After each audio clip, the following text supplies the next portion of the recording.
Good day ulit sa inyo mga Kabingo Plus. Meron lang akong gustong i-share na tip.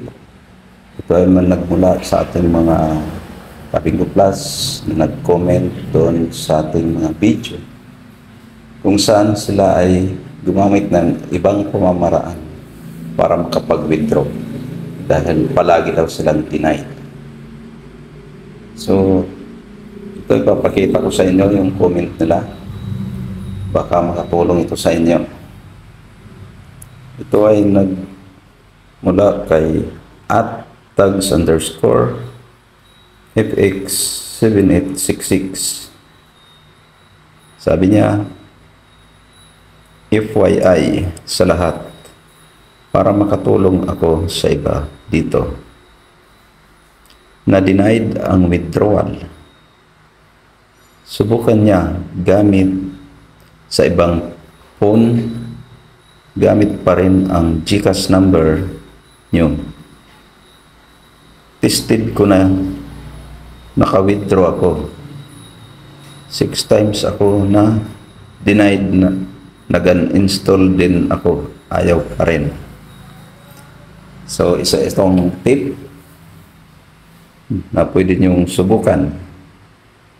So, gagamit kayo ng ibang cellphone kung saan GCash na number nyo pa rin yung gagamitin nyo. So, diskarte nyo na yan kung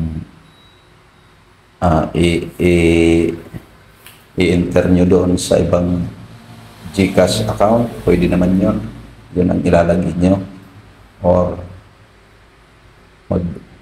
i-install lang kayo ng GCash app doon sa ibang cellphone. So, meron pang isa. Zoom in natin.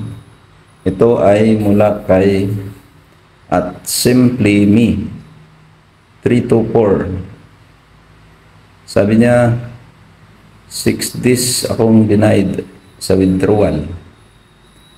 Tas kanina lang successful yung pag-withdraw ko ng Tuki.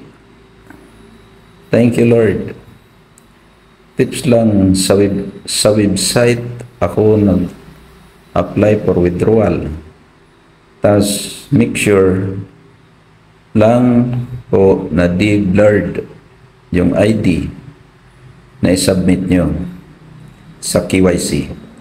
Sa akin kasi nag-chat ako sa CS. CS ito yung customer service ng Bingo Plus. Tapos pinasend ako ulit ng bagong actual ID, pic at actual ID, selfie. So 1 hour ago lang ito, ngayong May 1, bandang tanghali. So siguro makakatulong ito sa inyo. Subukan nyo lang at wala namang mawawala dyan. Yung sinasabi niyang sa website ng Bingo Plus, doon sa Google, type nyo lang doon Bingo Plus, lalabas yun. Doon kayo mag-withdraw, sabi niya. So ito ay dagdag na tip lang sa inyo at sana makatulong. At sa lahat pala ng mga nag-subscribe sa aking channel, maraming salamat po.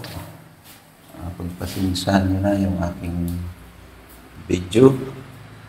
Ang purpose ko lang naman dyan ay makapagbigay ng konting kaalaman o mga tips. Thank you and bye-bye.